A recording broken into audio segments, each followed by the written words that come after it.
अच्छा, मुझे लोग कहते हैं कि यार आप मुसलमान हैं। मैं कि बेशक। तो यार मुसलमान होकर आप गाय को माता क्यों कहते हो? मैंने कहा यार प्रश्न तो तूने ठीक किया, लेकिन जवाब भी ठीक ही होगा। जब वो मुझसे पूछा गया कि आप गाय को माता क्यों कहते हो, तो मैंने कहा हम किसान के पुत्र हैं।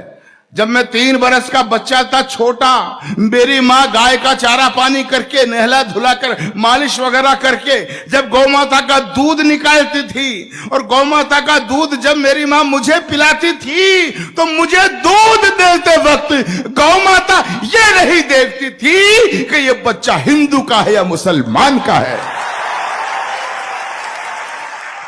जब समान भाव से गौ माता मुझे दूध देती थी और मुझे कहते हुए ये फक्र होता है, उसी गौ माता का दूध जब मैंने पिया, मैं 56 किलो वजन में यूनिवर्सिटी में LLB करने गया, तो मित्रों आपको जानकर ये खुशी होगी, उसी गौ माता के दूध की वजह से मैं पूरे राजस्थान में कुश्ती का चैंपियन रहा हूं। यह मुझे फक्र है। युगों युगों से भरत भूमि की शान रही गौ माता है, इस मिट्टी के कण कण की पहचान रही गौ माता है। गौ माता है जिसका अमृत पी के खुद को खड़ा किया। गौ माता है जिसने हमको पाल पोष कर बड़ा किया। गौ माता है जिसकी चर्चा त्रिभुवन में पर्याप्त हुई। गौ माता है जो समुद्र मंथन से हमको प्राप्त हुई। गौ माता है जिसके निस्दिन गुरु वशिष्ठ गुण गाते थे, कृष्ण कन्हैया नटवर नागर जिसका यश दोहराते थे। हम ऐसी गौ माता को अब मुझे ताकत देना, मेरे संकल्प को हम ऐसी गौ माता को अब नहीं भटकने देंगे, और शीश भले कट जाए लेकिन गाय नहीं कटने देंगे।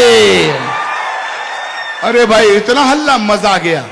मैं तो समर्थन में पाकर गदगद हो गया, लेकिन इतनी कविता मैं रायबरेली में बोल रहा था पिछले महीनों, इतनी बोली कि मेरे समुदाय का एक आदमी आ गया टोपी ओढ़कर, जालीदार बनियान पहनकर, हाथ में चारू छुरा लेकर, बोला, चाकू छुरा लेकर बोला, अच्छा मियां गाय को माता कहेगा, गाय की अवध्य की बात करेगा, अगर दोबारा बोला तो तेरी जुबान काट ली जाएगी, तुझे गोली मार दी जाएगी। मित्रों वो मुझे धमकाते रहते हैं, लेकिन पूरा देश जानता है जब से मैंने कविता लिखी है, मैं हर मंच पर इसे पढ़ता आ रहा हूं, और मुझे धमकाने वाले मेरा बाल भी बाका नहीं कर सके। क्यों? क्योंकि मैं अच्छी तरह से जानता हूं कि संकट कटे मिटे सब पीरा, जो सुमरे हनुमत बलबीरा। जिस आंगन में गाय नहीं वो घर भूतों का डेरा है। जिस आंगन में गाय नहीं रहता घनघोर अंधेरा है, और जिस आंगन में गाय नहीं वो घर भूतों का डेरा है। अरे जिस आंगन में गाय नहीं, अगली पंक्ति में समर्थन देना, जिस आंगन में गाय नहीं यमदूत वहां पर हंसते हैं, और जिस आंगन में गाय बंधी हो देव वहां जा बसते हैं।